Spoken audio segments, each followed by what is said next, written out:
Selamat mendengarkan podcast ini. 1 Yohanes pasal 3 ayat 13 kita mulai, saudara. Janganlah kamu heran, saudara-saudara, apabila dunia membenci kamu. Terus, kita tahu bahwa kita sudah berpindah dari dalam maut ke dalam hidup, yaitu karena kita mengasihi saudara kita. Barang siapa tidak mengasihi, ia tetap di dalam maut. Setiap orang yang membenci saudaranya adalah seorang pembunuh manusia. Dan kamu tahu bahwa tidak ada seorang pembunuh yang tetap memiliki hidup yang kekal di dalam dirinya. Demikianlah kita ketahui kasih Kristus, yaitu bahwa Ia telah menyerahkan nyawanya untuk kita.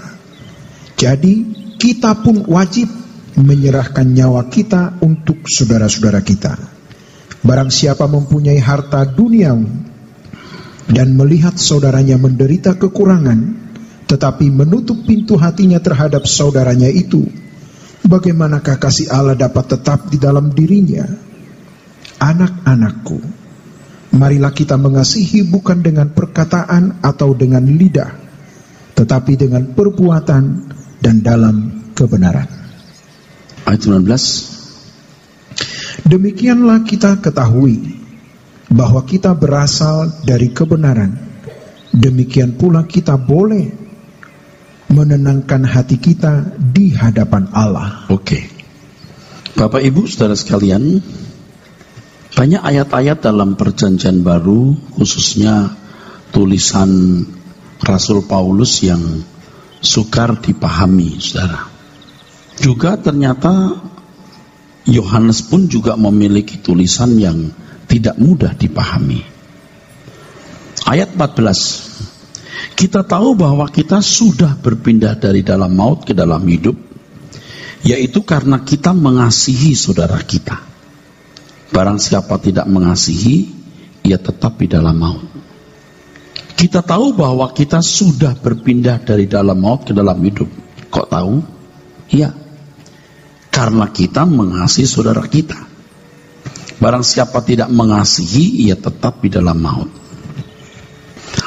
Salah satu indikasi bahwa kita telah dilahirkan oleh Allah. Ini konteksnya kalau dari ayat yang pertama, dilahirkan oleh Allah. Orang yang dilahirkan oleh Allah tidak berbuat dosa lagi. Salah satu indikasi bahwa kita telah lahir baru adalah hati yang mengasihi.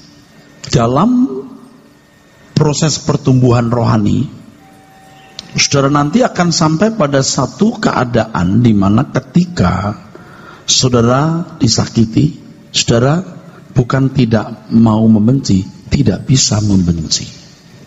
Bukan tidak mau membenci, tapi tidak bisa membenci. Kenapa aku jadi begini? Di sini barulah kita menyadari bahwa kita telah berubah.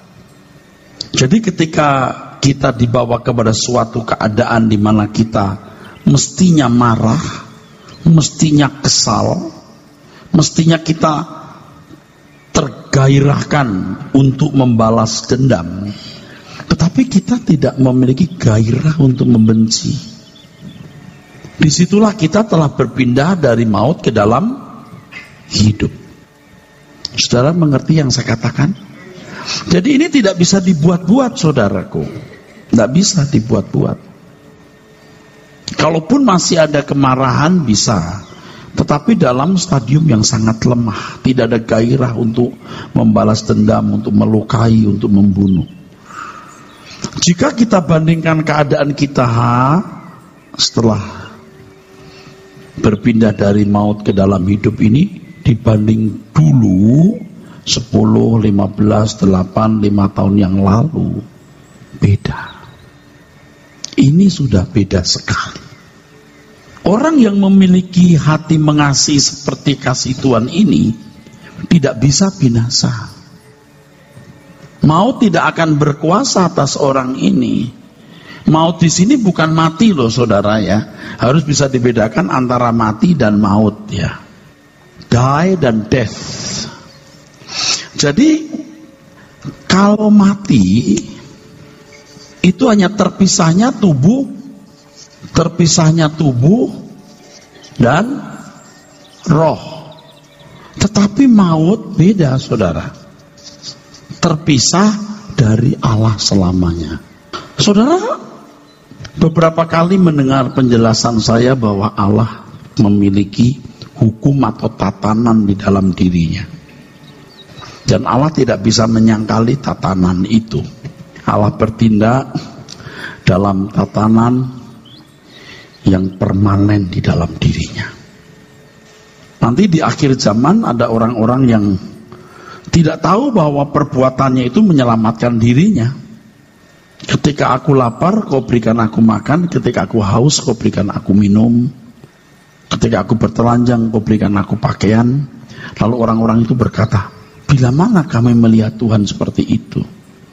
Lalu raja itu yang merupakan atau menunjukkan Tuhan berkata, apa yang kau lakukan untuk saudaramu yang membutuhkan pertolongan atau saudaramu yang hina, itu perbuatanmu kepadaku.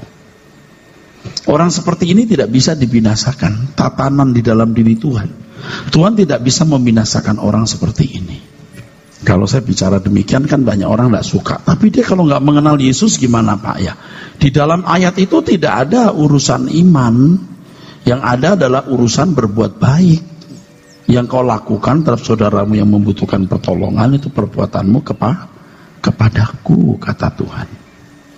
Dia masuk, dunia akan datang. Kalau orang percaya memiliki kasih seperti kasih yang ada dalam diri Tuhan, ia tidak binasa, saudara. Melalui sebuah proses kehidupan, batin terbentuk menjadi seperti Tuhan Yesus. Orang-orang seperti ini, saudara, nanti kita baca ayat-ayat yang berikut tadi ya. Dia memiliki kesaksian di dalam dirinya dan memiliki keberanian di hadapan Allah. Tidak akan tertuduh. Dan Tuhan tidak akan membinasakan orang-orang seperti ini, saudara. Jadi kalau orang tertentu kan tidak suka kalau mendengar ada orang bisa masuk surga padahal dia bukan orang Kristen. Oh iya, masuk surganya bukan menjadi anggota keluarga kerajaan, tapi dia mengasihi sesama. Tapi walaupun mengasihi Pak, tapi kan ada dosanya. Dosanya dipikul di kayu salib. Sekarang Tuhan melihat apakah dia punya kasih terhadap sesama. Dan Tuhan dalam tatanannya tidak bisa membinasakan orang-orang seperti itu. Nah demikian pula kita, saudaraku, yang memang dirancang Tuhan untuk sempurna. Sampai pada level tertentu kita tidak bisa membenci. Orang yang dilahirkan oleh Allah ini orang-orang yang tidak bisa membenci. Walaupun dikhianati, dilukai, dijahati, ya bisa marah juga dalam stadium kecil tadi. Tapi nggak bisa meledak sampai gue bunuh lu, nggak bisa. Kalau dulu bisa, mau balas dendam, mau menyakiti balik, sekarang nggak bisa. Nah bagi Bapak Ibu yang telah mengalami proses seperti ini, tahu apa yang saya katakan ini, tahu. Karena saya juga tahu, bukan menunjukkan saya hebat, saya tahu bagaimana watak dan karakter saya dulu. Nah sekarang kok bisa begini ya? Saya tahu. Aku sudah pindah dari maut ke dalam hidup. Tidak bisa aku binasa. Kita baca ayat berikutnya ya, ayat 15. Nanti melengkapi yang di depan, kita balik lagi saudaraku.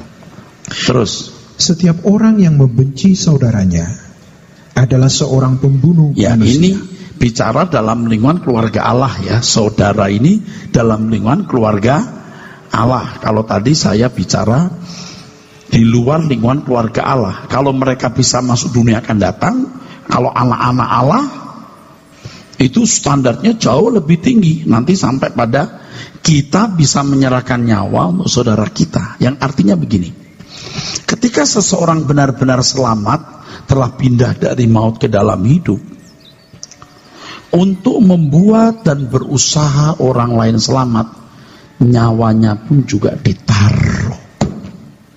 Nggak ngitung.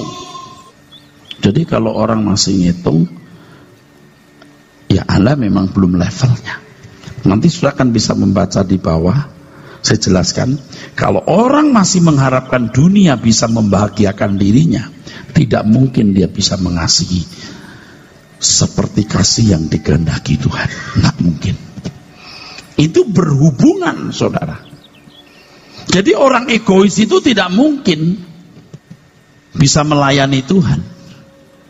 Tapi kan standarnya banyak orang hari ini aktivis yang untuk gereja tertentu pakai kata lain, volunteers, sukarelawan, support pelayanan.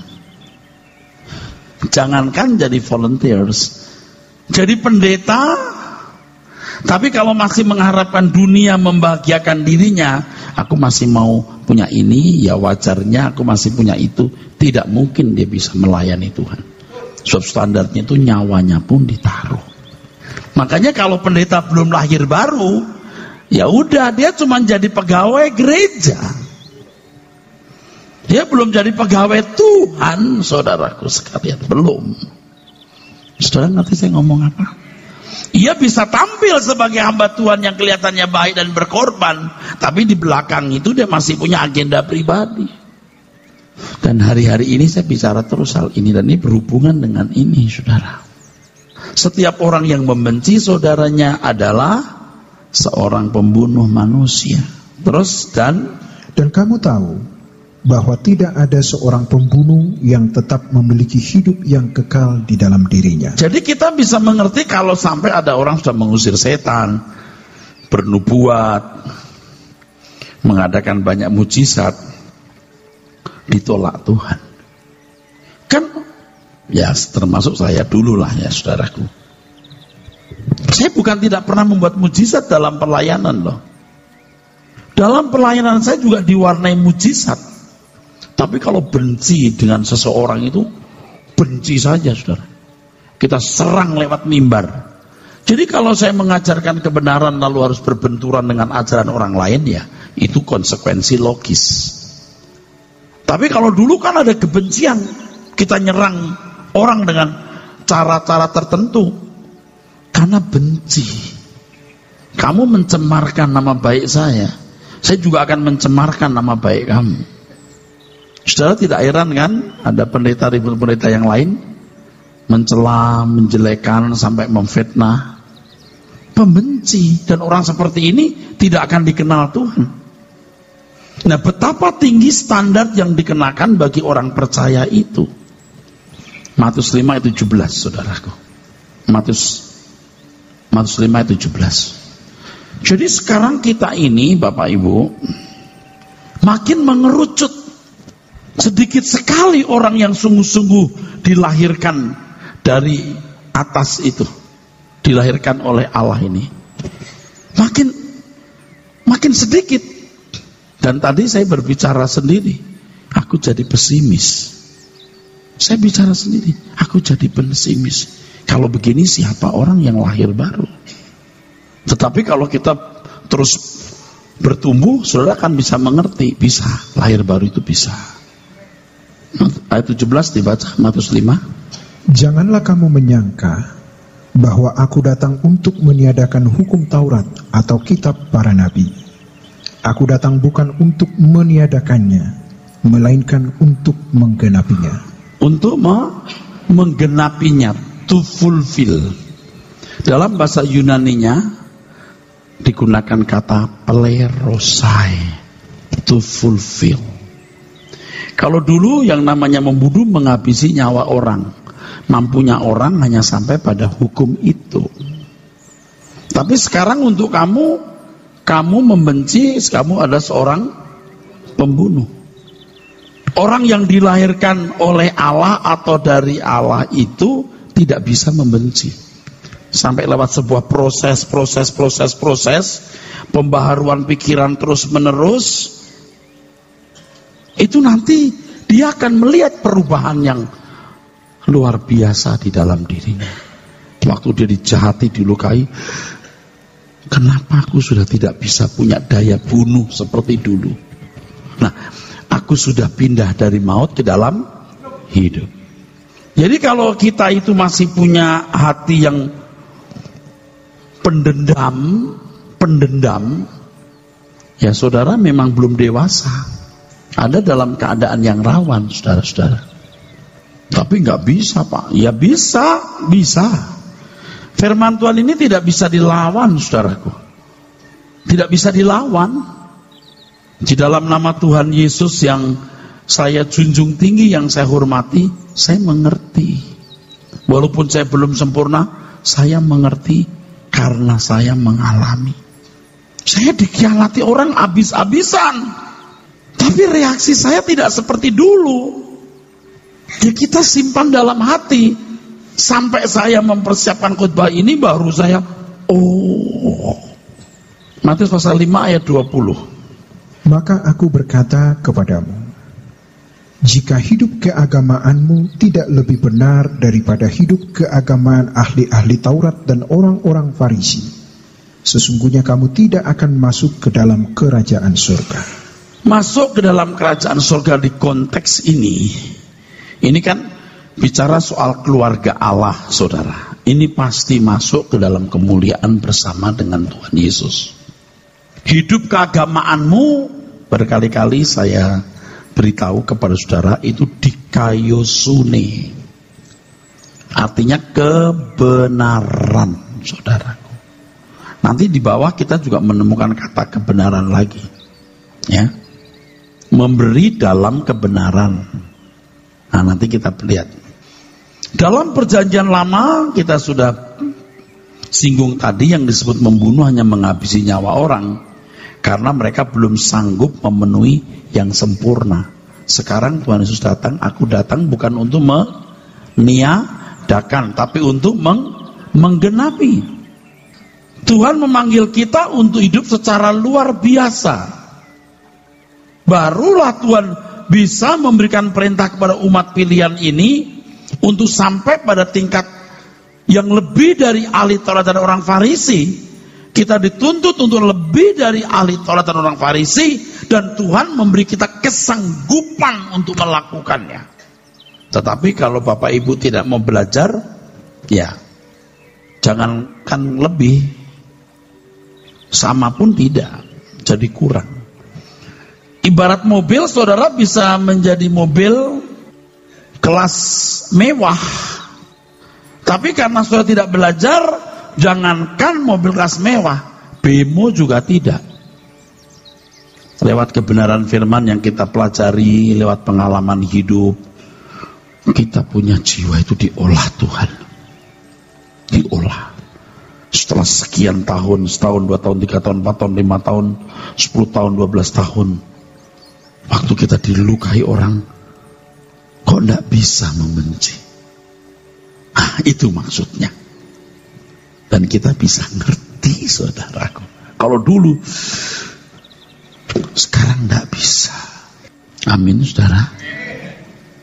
1 Yohanes 3 ayat 16. Kita kembali ke Yohanes. Demikianlah kita ketahui kasih Kristus, yaitu bahwa Ia telah menyerahkan nyawanya untuk kita. Jadi kita pun wajib menyerahkan nyawa kita untuk saudara-saudara kita. Kalau saya bisa bicara begini, saudara,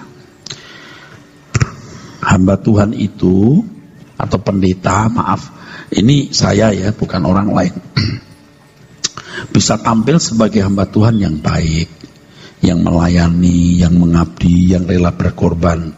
Tapi di belakangnya itu masih ada agenda pribadi. Dia hitung loss and profitnya. Kayak orang dagang. Oh, ada untungnya lah buat hidup masa depan saya, anak saya. Itu belum menyerahkan nyawa sebenarnya, saudara. Tapi kalau orang terus bertumbuh dalam kasih Kristus sampai tingkat yang tadi contohnya tidak bisa membenci, itu kemudian juga bisa menyerahkan nyawanya untuk orang lain. Jadi apapun dia kerjakan demi keselamatan jiwa orang. Tapi standarnya Bapak Ibu ya, saudara-saudara, itu kan pengerja-pengerja ini kan mendukung pelayanan. Mestinya tidak boleh mendukung pelayanan. Pelayanan itu segenap hidup kita. Nah sekarang kalau sampai pendeta yang ngaku full timer saja ada apa tadi agenda pribadi, nah gimana dengan jemaat? Gimana dengan aktivisnya? Nggak mungkin bisa all out. Contohnya saja begitu. Tapi Bapak Ibu kan banyak yang nggak siap. Ya saya nggak maksa. Jangan terpaksa. Biarlah saudara bertumbuh secara apa ya? Alami, natural, sampai akhirnya apapun kita pertaruhkan, saudaraku, demi keselamatan jiwa. Saya ini punya pergumulan, saudaraku. Kalau boleh, saya nggak mau capek, nggak mau. Udah di Rehoboth saja. Ini aja juga sudah kembang kempis, berat, ya udah. Tapi Tuhan menunjukkan kepada saya, menurut saya ini subjektif. Tapi saya tidak punya hati untuk berkata tidak. Nggak sanggup, saudaraku.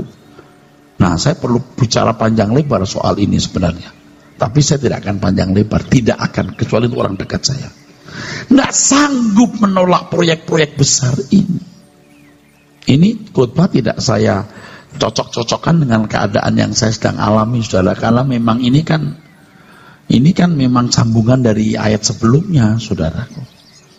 Tuhan kalau boleh aku enggak mau, Tuhan. Aku mau tenang hidup. No, itu namanya mempertahankan nyawa.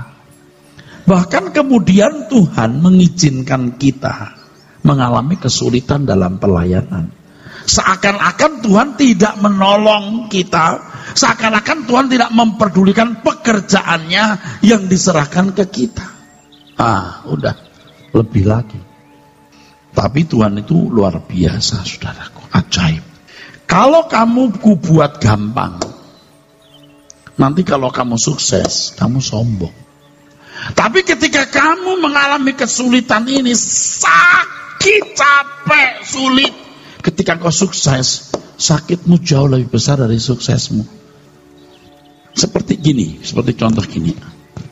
Anda bisnis berat sampai kuat. Berat pokoknya sampai tidur tidak nyenyak, makan tidak enak. Berat ini kalau sampai ada apa-apa malu. Akhirnya goal. Ketika sudah goal, sakitnya itu lebih dari untung itu. Ngerti nggak, Ustaz? Ya.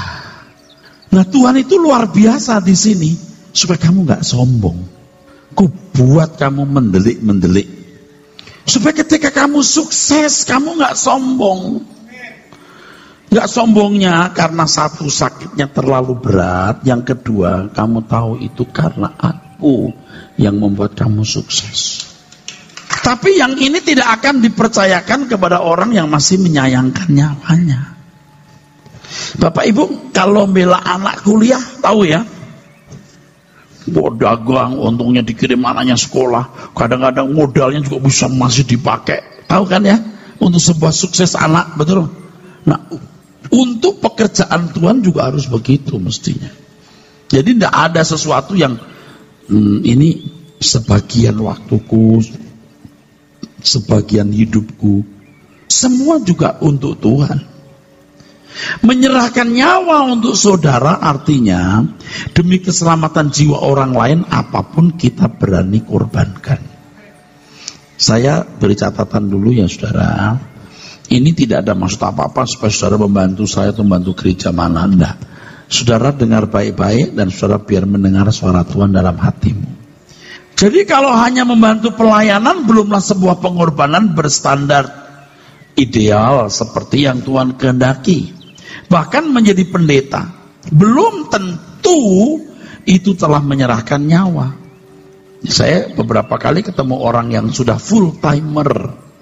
Oh dulu dagang sekarang nggak dagang, dulu kerja sekarang tidak kerja sekuler, sudah full timer. Rasanya dia sudah memberikan hidupnya buat Tuhan. Agenda pribadi tadi itu sampai dia tidak kenal dirinya sendiri, saudara. Mencari hidup bukan memberi hidup. Hamba Kristus adalah orang-orang yang rela kehilangan nyawa demi orang lain. Saya sih juga belum sempurna amat saudaraku ya, belum sempurna. Tapi ya oleh anugerah Tuhan, Tuhan proses begitu rupa terus. Sampai gak kepikir saudara mau beli rumah gede atau mobil bagus supaya aku nyaman. Ya kalau ganti mobil supaya gak mogok ya bisa lah, supaya lancar jalanku. Gak kepikir bagaimana beli jam yang bagus supaya keren. Gak kepikir saudara. Itu proses Tuhan luar biasa dalam hidup saya. Depositoku sekian nanti. Gak kepikir saudaraku. Pokoknya ada peluang pelayanan saya makan. Ayat 17. Barang siapa mempunyai harta duniawi dan melihat saudaranya menderita kekurangan tetapi menutup pintu hatinya terhadap saudaranya itu, bagaimanakah kasih Allah dapat tetap di dalam dirinya? Iya, saya itu lama-lama jadi ancaman bagi banyak orang, bagi orang-orang yang masih mengasihi nyawanya sendiri.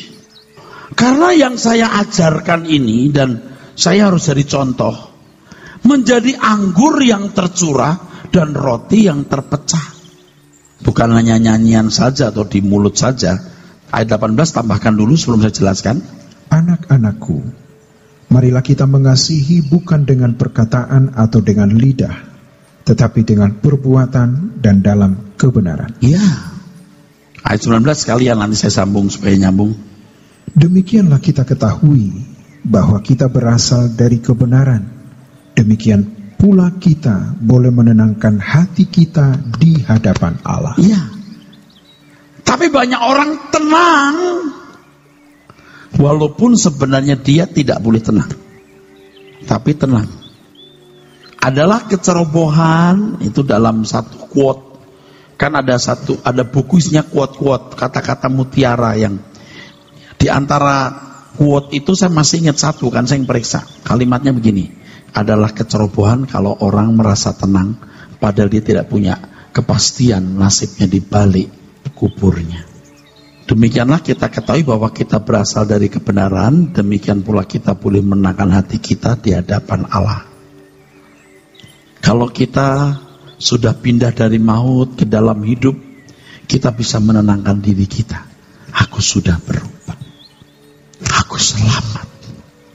Nah banyak orang tenang padahal dia mestinya belum tenang. Karena standarnya salah itu saudara. Kasihan kan. Makanya tadi saya katakan ini makin mengerucut nih. Makin sulit bener ya orang dilahirkan oleh Allah ya. Baiklah kita kembali ke ayat 17 saudaraku. Barang siapa mempunyai harta duniawi dan melihat saudaranya menderita kekurangan tapi menutup pintu hatinya terhadap saudaranya itu, bagaimana kasih Allah tetap di dalam dirinya?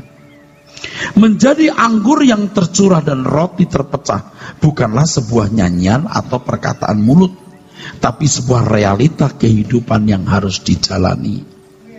Kasih yang merekah dalam hati membuat harta dunia menjadi tidak bernilai sama sekali. Kalau kita mencintai seseorang, saudaraku, apapun yang kita miliki kita berikan. Katakan amin. Jadi kalau pemuda jatuh cinta kepada wanita, di hari ulang tahunnya semua gaji bulan itu plus bon gaji bulan depan. Loh, bisa loh dikasih. Apapun yang dimiliki menjadi tidak bernilai. Jadi begini saudaraku sekalian. Kenapa orang menutup pintu hatinya terhadap orang lain? Karena dia berharap apa yang dimiliki ini bisa membahagiakan dirinya. Dia bisa punya barang maknyus rasanya, tapi bukan bagaimana menyelamatkan jiwa maknyus rasanya. Ngerti saudaraku? Jadi kalau orang masih mengharapkan dunia ini membahagiakan dirinya, tidak mungkin dia bisa melayani Tuhan. Kalaupun dia melayani Tuhan, itu hanya pekerjaan gereja nih, atau jadi pegawai. Hanya menjadi pegawai saja, menjadi pegawai gereja, tapi bukan hamba Tuhan yang melayani. Makanya pelayanan itu tidak dimulai dari sekolah Alkitab mestinya. Lulus sekolah Alkitab jadi sarjana khutbah, lalu merasa layak dapat sesuatu, akhirnya jadi rezim. Jadi gereja punya orang-orang yang mau melayani, dikirim ke sekolah Alkitab. Setelah sekolah Alkitab Oke, lulus, suruh khotbah. Kalau itu biasanya anaknya yang akan meneruskan generasi penerus mengambil alih gereja itu dan seterusnya. Jadi rezim. Pelayanan harus dimulai dari kehidupan yang diubahkan berkarakter Kristus. Nah sekarang kan yang kita lihat support gereja, jadi majelis, jadi aktivis, volunteers katanya, sukarelawan. Tapi dia tidak memberikan hatinya untuk Tuhan. Untuk yang lain, dia bisa buat apa saja. Tetapi untuk pekerjaan Tuhan, tidak segalanya. Tapi kita nggak bisa paksa orang itu, ayo dong segalanya. Nggak bisa. Nanti nggak natural. Sebab dia mesti harus bertumbuh dalam kedewasaan rohani, ditandai dengan ketika dibenci, dia tidak bisa membenci, ditandai dengan rela menyerahkan nyawa untuk orang lain. Karena dia mencintai Tuhan. Dan Tuhan mencintai jiwa-jiwa itu. Dengan dia mencintai Tuhan, maka dia harus menunjukkan cinta itu. Bukan dengan perkataan, tapi perbuatan konkret. Bagaimana dia menyelamatkan jiwa-jiwa tersebut untuk kerajaan surga. Amin, saudara. Jadi memang tidak bisa paksa. Dulu istri saya cerita, malam-malam dia bangun, berkata, "Papa, aku mimpi, lihat kamu melukis di pantai." Udah lukis, kena ombak, hilang. Kamu lukis lagi, kena ombak, hilang. Kalau tidak salah ya, seingat saya ya, saya berkata, nanti suatu hari akan terjadi lukisan.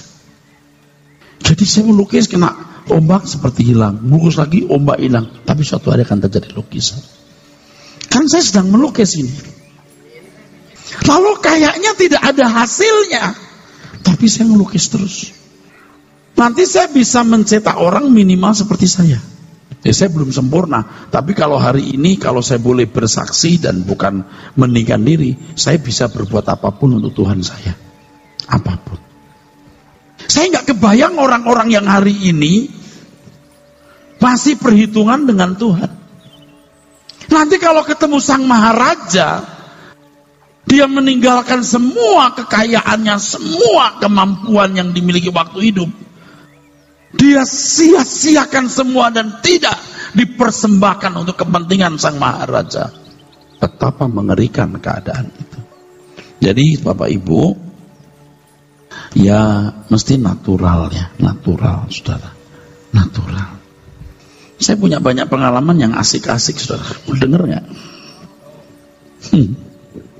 Datang ke rumah orang, lalu orang berkata, "Pak, Bapak pilih aja mobil ini yang mana?" Buset nggak saudara? Asik banget itu. Tapi saya tidak memilih satu pun. Karena saya sudah punya. Pernah lagi saudaraku, saya pulang ke pertemuan dengan orang. Saya pulang bawa dolar saudaraku. 30 atau 40 atau 60 saya lupa. Setengah M lebih kali. Tahu nggak, hati saya sedih sekali. Bukan dolar ini, tapi bagaimana hatimu menyerahkan untuk Tuhan. Dolar ini gak ada artinya dengan triliun yang kau miliki. Saya bukan mengingini triliun uang dia, uang segini buat dia kecil. Mobil bisa 7-8 M. Ini bukan saya mau bangkit-bangkitin ya. Tapi saya juga ngomong terus terang, Pak, kita sudah tua. Kita mau cari apa lagi? Carilah kekekalan. Saya ngomong, carilah kekekalan. Tapi kalau memang tidak bertumbuh secara natural, nggak bisa. Lebih baik atau lebih mulia janda yang memberikan seduit itu, mata uang paling kecil. Tapi itu segenap hidupnya, saudara. Saudara juga mungkin hari ini tidak punya uang. Ya nggak harus uang, saudaraku. Tapi saudara harus sadar bahwa segenap hidupmu milik Tuhan. Dan saudara harus mulai berpikir, Tuhan, apa yang harus kulakukan? Tahu pekerjaan Tuhan begitu besar. Kenapa kamu gak menyisakan untuk Tuhan? Saya pikir kamu gak punya. Oh, saya udah punya waktu itu, Pak. Yang gak tahu ya waktu itu ya. Maksud saya nanti kalau kita ketemu Tuhan, Lalu semua potensi yang kita miliki, bukan hanya uang, tapi juga semua potensi lenyap begitu lalu. Sekarang nggak bisa buat apa-apa lagi. Betapa sedih. Ini bukan soal uang ya Bapak Ibu, kan banyak di antara saudara memang nggak punya uang juga, ya nggak apa-apa. Tapi hatimu harus dipersembahkan dulu untuk Tuhan. Seperti anggur tercurah, roti terpecah. Jadi saya sih terus terang ngomong begini ya, suka nggak suka ya. Kalau pendeta belum menyerahkan nyawanya sepenuhnya, saya ragukan nih lahir baru atau belum. Udah itu aja. Masih ngitung gitu, mau hidup wajar seperti yang lain. Oh, saya nggak yakin kamu lahir baru. Kalau kamu lahir baru, kamu nggak pernah perhitungan untuk Tuhan. Apapun kamu lakukan. Nah sekarang saudara jangan membedakan pendeta atau bukan pendeta. Oke? Amin. Semua saudara juga harus begitu. Jaga kesehatanmu, kerja keras. Pikirkan bagaimana engkau memiliki tempat untuk menyelamatkan jiwa-jiwa. Menyerahkan nyawamu seperti Tuhan Yesus menyerahkan nyawanya. Tadi saya sudah katakan membahayakan ya. Pasti saya makin membahayakan. Karena dengan standar hidup yang saya miliki, saya ajarkan, saya peragakan, orang kan terganggu. Ya hidup cara begini mah konyol ini. Enggak, ini standar. Kita nggak lama di dunia ini, nggak lama. Untuk apa kita tidak sungguh-sungguh bagi Tuhan, saudara? Jadi saya bersyukur di sini banyak sahabat-sahabat saya juga, para pelayan-pelayan Tuhan. Ya, kita nggak akan jadi miskin, bro. Nggak akan jadi miskin. Tidak mungkin. Tuhan punya banyak cara untuk memberkati kita. Saya punya banyak kesaksian. Tuhan tahu ya, banyak. Cuman saya nggak mau cerita. Nggak mau cerita. Bagaimana Tuhan pelihara saya secara ajaib. Tuhan saksinya, cuman saya nggak mau cerita. Luar biasa. Yang namanya burung gagak itu saya alami. Sering. Tidak mungkin sampai saya punya keberanian seperti ini kalau saya tidak mengalami hal-hal yang ajaib itu. Kalau saya lagi susah emangnya saya cerita kepada siapa? Nggak ada. Saya berlutut di kaki Tuhan dan berkata, Bapak, Engkau tahu. Selesai. Jadi tidak bisa cerita kepada orang. Tidak bisa. Nanti kalau saya cerita orang salah mengerti saya. Saya begini aja masih salah mengerti loh. Dinilai-nilai salah. Saya diam saja. You are nothing. Jangan kau pikir aku tidak tahu kau menilai apa terhadap saya. Dari matamu aku lihat kamu tidak tulus. Tapi suatu hari kelak kita akan lihat di tata pengadilan Allah. Jangankan kamu, 100 kamu juga saya nggak takut. Aku hanya takut Tuhan semesta alam. Aku juga belum sempurna, saudaraku. Belum. Tetapi ini yang saya mesti bagikan. Saya melihat kematian hidup saya sudah depan mata. Seakan-akan depan mata kematian saya. Setiap hari saya belajar mengatakan, sungguh, walaupun maaf ya, tidak selalu ya, tapi sudah lebih sering. Ini hari terakhirku Tuhan. Aku harus berlaku sebaik mungkin Tuhan. Loh. Jadi saya sudah merasa kematian saya depan mata. Ini hari terakhirku Tuhan. Lalu saya punya cara berpikir yang agak unik-unik yang saya bisa bagikan. Bahwa pesta perjamuan sedang disiapkan Tuhan. Kalau pesta perjamuan disiapkan, maka baju pesta harus kusiapkan sekarang. Ini sedang terjadi peperangan besar. Aku tidak boleh pakai kimono atau sarung. Aku harus pakai perlengkapan perang dan turun ke dalamnya. Enggak ada waktu untuk main-main. Jadi kita masuk ke sini, saudara. Antikris itu luar biasa. Bergerak terus geremet seperti semut. Bahaya sekali, saudara. Antikris itu. Banyak anak-anak Tuhan, maaf, banyak orang Kristen murtad. Dan dampaknya akan panjang. Nah, saya perwira Tuhan. Saya bukan hansip yang hanya jaga gardu. Saya perwira Tuhan yang turun di tengah-tengah belantara ini. Susah, saudara. Kalau boleh curhat nih, kalau boleh ya, jangan diartikan salah. Boleh enggak? Saya seperti Elia. Kadang-kadang saya seperti Elia. Apa? Saya berkata, Tuhan, aku sendiri. Aku sendirian, Tuhan. Betul. Saya ngomong ini betul. Padahal saya tidak sendiri, banyak teman-teman saya juga. Tapi saya merasa kadang-kadang sendirian. Karena masalah itu besar-besar dan saya tidak cerita kepada mereka.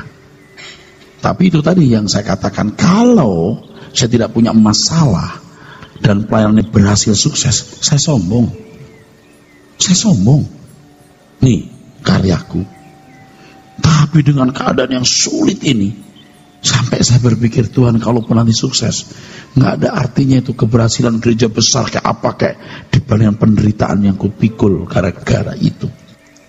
Tetapi 5, 6, 10 tahun ke depan, ketika kita menoleh ke belakang, kita lihat karya Tuhan yang besar melalui hidup kita. Ayat 18 harus dibaca. Mari bro, ayat 18. Anak-anakku, marilah kita mengasihi bukan dengan perkataan atau dengan lidah, tetapi dengan perbuatan dan dalam kebenaran. Nah, ini yang tadi saya janjikan. Perbuatan dalam kebenaran. Jadi, kalau kamu lihat saudaramu miskin, kamu menutup hatimu, kamu tidak punya kasih. Apakah berarti setiap orang yang miskin kita bantu? Nanti dulu. Dalam kebenaran. Kan format agama adalah berbuat amal untuk orang miskin. Nanti dulu, saudara. Orang kita tolong belum jadi benar, malah jadi rusak. Jadi semua harus kita lakukan di dalam pimpinan Tuhan, dalam kebenaran. Akulah kebenaran. Jadi ini kalimat yang bagus sekali. Ini bagus sekali, saudaraku. Ini kata kunci. Mau dengar? Mau dengar, saudaraku? Ini kata kunci. Kalau aku berbuat baik kepada siapapun, kalau aku melakukan apapun untuk satu hal, kepuasan hati Tuhan. Kasihan ya orang itu, ya aku mau tolong. Nggak salah loh. Tapi menjadi salah kalau Tuhan tidak dipuaskan gara-gara itu. Anda ngerti maksudnya? Nggak main hantam saja, saudaraku. Bukan main hantam saja. Oh, aku terbeban ini. Oh ya, kamu terbeban. Tanya Tuhan, puaskah Tuhan dengan tindakanmu ini? Kalau dulu kita kan yang penting pekerjaan Tuhan kita hajar. Nanti dulu dalam kebenaran. Jadi kisi-kisinya juga jadi rumit di sini, saudara. Untuk kepuasan hati Tuhan. Siapa yang bisa punya kepekaan seperti ini? Tentu orang yang sudah lahir baru, dilahirkan oleh Allah, berjalan dengan Allah, punya kepekaan terhadap kehendak Allah, punya sensitivitas, sehingga segala sesuatu yang dilakukan untuk kepuasan hati Tuhan. Karena Tuhan tahu kok, kalau kamu bantu dia tambah rusak loh. Jangan, atau nanti, atau bagaimana, berapa banyak, Tuhan yang tuntun kita. Nggak main hantam saja, saudaraku. Kan saya sudah pernah melihat orang-orang kaya misalnya jatuh cinta ke satu gereja, terus dibangunkan gereja itu, dibikin itu. Rusak gereja itu. Halo? Rusak itu pendetanya. Dia jatuh cinta ke gereja itu. Nah, kamu bisa ngomong apa? Oh, dibangunkan gereja itu, dibeliin mobil untuk pelayanan. Wah. Dia itu memuaskan hatinya. Kasihan gereja itu loh, bapak itu miskin banget. Lu nyenengin siapa? Kamu menyenangkan hatimu sendiri. Kamu tidak menyenangkan Tuhan. Kadang-kadang kita punya beban terhadap wilayah tertentu. Wah, ini saya punya beban. Karena orang tuanya berasal dari wilayah itu. Karena satu suku misalnya. Bukan nggak boleh. Tuhan biasanya kasih beban kita di suku-suku kita masing-masing atau wilayah kita. Biasa begitu, saya tahu. Tapi tidak selalu begitu. Harus dalam kebenaran. Maka pelayanan itu tidak dimulai dari sekolah Alkitab. Juga tidak dimulai dari hati yang sekedar murah, penuh belas kasihan, tapi kepekaan terhadap kehendak Allah. Ini tinggi banget ya, saudaraku. Anda masih bersama saya? Rumit nggak yang saya sampaikan ini? Ayat terakhir kalau kita baca, menutup ini. Ayat 19. Demikianlah kita ketahui bahwa kita berasal dari kebenaran. demikian pula kita boleh menenangkan hati kita di hadapan Allah. Ini kalimat ini luar biasa. Intinya cuma begini, aku tahu bahwa aku tinggal dalam dia, dia tinggal dalam aku. Aku tahu. Nggak perlu yakin, tahu. Lebih dari yakin, tapi tahu, merasa, mengalami. Kalau sudah begini Pak, siap pulang ke surga. Mau tidak berkuasa seorang orang yang penuh belas kasihan seperti ini. Oleh sebab itu sekarang bertumbuhlah dalam kebenaran dulu deh. Tidak sedikit kan orang yang berkata, Pak saya mau ikut Bapak melayani. Dengar dulu deh, datang dulu ke PA deh. Ya Pak, tapi saya gimana ya Pak melayani? Datang dulu. Tapi saya bagaimana Pak tempat saya? Datang dulu. Amin.